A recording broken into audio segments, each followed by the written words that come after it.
Governor house में हमारे मंत्रिमंडल के नए सदस्य शपथ लेने वाले हैं। इसमें श्री बृजमोहन अग्रवाल, श्री रामविचार नेताम, श्री दयालदास बघेल, श्री केदार कश्यप, श्री लखनलाल देवांगन, श्री श्याम बिहारी जायसवाल, श्री ओपी चौधरी, श्रीमती लक्ष्मी राजवाड़े और श्री टंकरांग वर्मा, ये 9 लोग कल गवर्नर हाउस में मंत्री का शपथ लेने वाले हैं। तो ये 9 जो नाम आपने सुना है, ये 9 नाम मंत्री पद की शपथ कल गवर्नर हाउस में लेंगे और इसी पर ही आज हम चर्चा कर रहे थे कि आखिरकार कौन कौन से वो नाम हो सकते हैं, क्या कुछ सामाजिक समीकरण हो सकता है। और इस सामाजिक समीकरण के बारे में अब सीधे नाम पर चर्चा यहां पर हो चुकी है, क्योंकि चर्चा के बाद अब इस नाम को रिवील कर दिया गया है। के शर्मा जी हमारे साथ मौजूद है। कृष्ण कुमार जी, ये जिस तरीके से चर्चा लगातार आप कह भी रहे थे और बता भी रहे थे कि जो सामाजिक ताना बाना और लोकसभा और 5 संभाग को दृष्टिगत रखते हुए इन नामों को शामिल किया जाएगा, नए नाम होंगे, ये पूरे के पूरे जो है उनमें से कुछ अनुभवी भी हैं और कुछ एकदम नए हैं। किस तरीके से इन नामों को आप देख रहे हैं, सबसे पहले ये बता दीजिए। देखिए, इसमें मंत्रिमंडल में जातिगत संतुलन तो रखा गया है। ओबीसी, एसटी और जो जनरल वर्ग की बात करें तो जनरल वर्ग के 2 लोग हैं इसमें शामिल किए गए। एक तो बृजमोहन अग्रवाल है, दूसरा श्याम बिहारी जायसवाल है। श्याम बिहारी जायसवाल मनेन्द्रगढ़ से जीते हैं। क्षेत्रीय संतुलन की बात करूंगा तो उसमें इसकी जानकारी आ जाएगी। और उसके साथ एसटी से आदिवासी वर्ग से 3 लोग लिए गए हैं। इसमें रामविचार नेताम का नाम आ जाता है, केदार कश्यप का नाम आ जाता है और भटगांव से जीती लक्ष्मी राजवाड़े, ये पहली बार महिला जीत के आई है। ये आदिवासी वर्ग से हो सके हैं और अगर कहीं मुख्यमंत्री को जोड़ेंगे तो मंत्रिमंडल में 4 लोग आदिवासी हो जाएंगे। ये बड़ा तवज्जो आदिवासी वर्ग को छत्तीसगढ़ के मंत्रिमंडल में दिया गया है। इसके साथ ही यदि अनुसूचित जाति की बात करें तो एक इसमें शामिल किया गया है जो पूर्व में भी अनुभवी रहे, पूर्व मंत्री रहे छत्तीसगढ़ में, दयालदास बघेल, जिन्होंने नवागढ़ से जीत दर्ज की है। और तत्कालीन मतलब अभी जो मंत्री थे रुद्र गुरु, जिनका एक नाम था, जो क्षेत्र बदल के नवागढ़ में चुनाव लड़ने गए थे, जिनको उन्होंने पराजित किया था 15,177 मतों से। उन्होंने एक कठिन चुनाव में वहां से पराजित करने में सफल हुए थे, जबकि पिछला चुनाव में वहीं से दयालदास बघेल पराजित हो गए थे।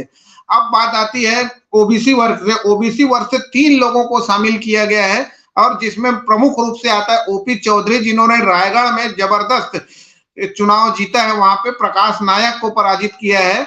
और इसके साथ ही जो नाम आता है ओबीसी वर्ग में वो है लखन देवांगन, कोरबा से इन्होंने मंत्री को पराजित किया है। वहां पे एक दमदार मंत्री अग्रवाल जी को, जय सिंह अग्रवाल को उन्होंने पराजित किया, लखन देवांगन। अब इसके साथ ही एक अन्य ओबीसी वर्ग के इसमें नाम आता है टंकराम वर्मा। ये बलौदा बाजार से पहली बार चुनाव लड़े हैं और एलएलबी शिक्षित हैं ये। और रामायण और जो मतलब गांव में जो इस प्रकार से मतलब श्रीमद् भागवत कथा की बात करें, रामायण कराने में इस प्रकार से धार्मिक जी नहीं, वाचक नहीं है, कराने में एक भक्त के रूप में एक धार्मिक इनकी छवि यहाँ पे बनी हुई है। और ये बलौदा बाजार जो भाटापारा जिला बना है उसके ग्रामीण के अध्यक्ष रहे हैं।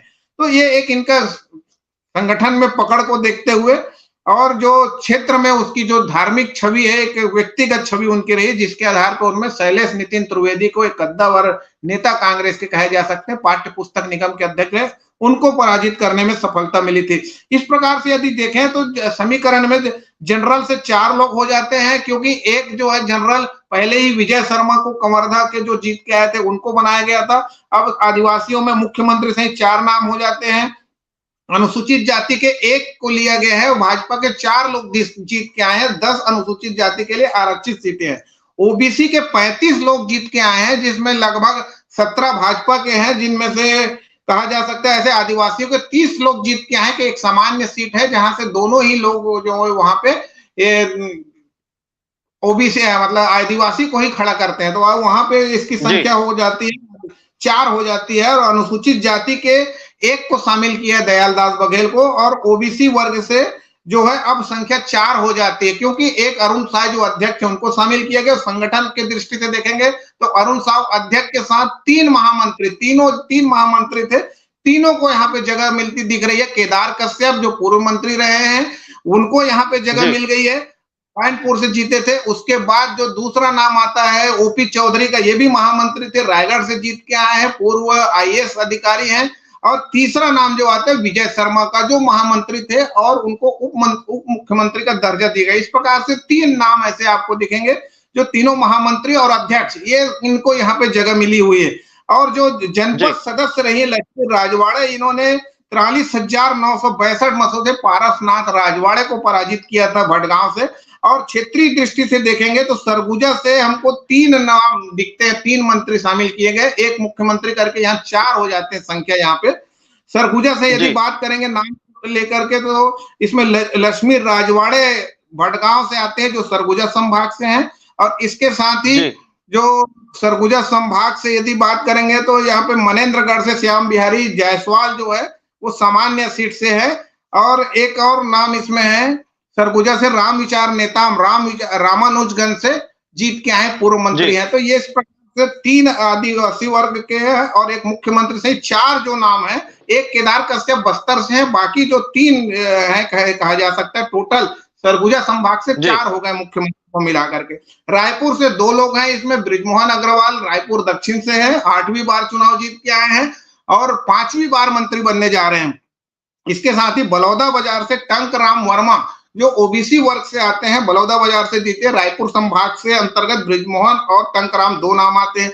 और बिलासपुर में हम देखेंगे तो एक तो उप मुख्यमंत्री हैं, उसके साथ ही 2 नाम आज कल शपथ लेने वाले हैं। तो बिलासपुर में एक बड़ा नाम ओपी चौधरी का आ रहा है और उसके साथ ही कोरबा से मंत्री को पराजित किए हैं, ये एक उनका नाम आ रहा है। तो कुल मिलाकर के मान लिया जाए